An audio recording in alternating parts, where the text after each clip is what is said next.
রাস্তা নাই, ঘাট নাই, সবার সামনে অপমান করছে মাকে, বাবাকে।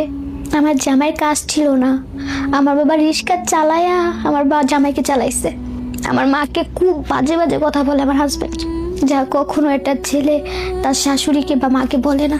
আমি আব্বু মা দুজনকেই বলি, যা করছি আমি তোমাদের সাথে তার জন্য আমাকে মাফ করে দিও। জানি না কতটুকু মাফ করবা, তবে মাফ করে দিও, অভিশাপ আর দিও না। আমার বয়সী মেয়েদের জন্য আমি এটাই বলবো, প্রেম করো মানুষ দেখে শুনে যাচাই করে, আবেগে পড়ে কোনো ভুল সিদ্ধান্ত নিবা না। আবেগ জিনিসটা খুব খারাপ। না পারবা বাবা মাকে কিছু বলতে, নিজের ইচ্ছায় বিয়ে করলে না আত্মীয় স্বজনের কাছে মুখ দেখাইতে পারবা, লাস্টে বদনাম হবে, কলঙ্কে দাগ লাগবে, তুমি ডিভোর্সি। তোমার প্রতি ওর অভিযোগ ছিল কিছু নিয়ে? কোনো কিছু অভিযোগ নেই, উনি এখন বলে আমি খাটো।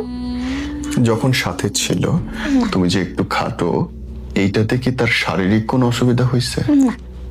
কোনোদিন জিজ্ঞেস করছিলা? হ্যাঁ করছিলাম। কি জিজ্ঞেস করছিল? যে আমাকে নিয়ে তোমার কোনো প্রবলেম আছে থাকতে বা বসতে?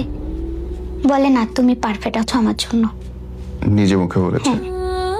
একান্ত সময়ে? হ্যাঁ। তাহলে অসুবিধাটা কই আপু? এখন অসুবিধা কোথায় ও একমাত্র বলতে পারে। আমাকে সব জায়গা থেকে ব্লক করে রাখছে, সত্যি কথার অপরাধে আমাকে ছেড়ে দিবে। মানে তোমার হাইট কম, এইটা বিয়ের 2 বছর পরে এসে তার মনে হচ্ছে? হ্যাঁ। 2 বছর সংসার করার পরে ইভেন তুমি একবার বাচ্চা কনসিভ করতে গেছিলা? হ্যাঁ, 4 মাসের বেবি ছিল, নষ্ট করে ফেলছে।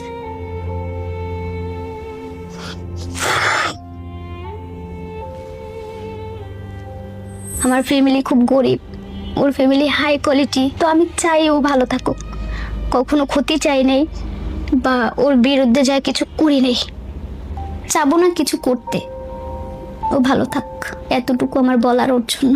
আর আমার থেকে ভালো বেস্ট কাউকে পাক জীবনে, তখন যদি আমার অভাবটা একটু বুঝে যে না ওই মেয়েটা খুব করছে আমার জন্য।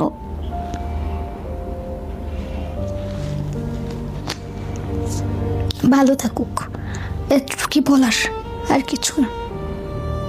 আর যদি কখনো মনে হয় ফিরে আসবে, হ্যাঁ আমি অপেক্ষা করব তার জন্য, ফিরে আসতে পারে, কিন্তু জোর করব না। আপনাকে রেখে বিদেশ চলে গেল? ও সেই বিদেশে গেল, সবকিছু বাদ দিয়ে গেল। সবচেয়ে কষ্টের কথা এটাই, যেদিন বিদেশ যাবে, আমি শুধু জানি বিদেশ যাবে, কিন্তু ও যাওয়ার আগে আমাকে বলছে যে আমি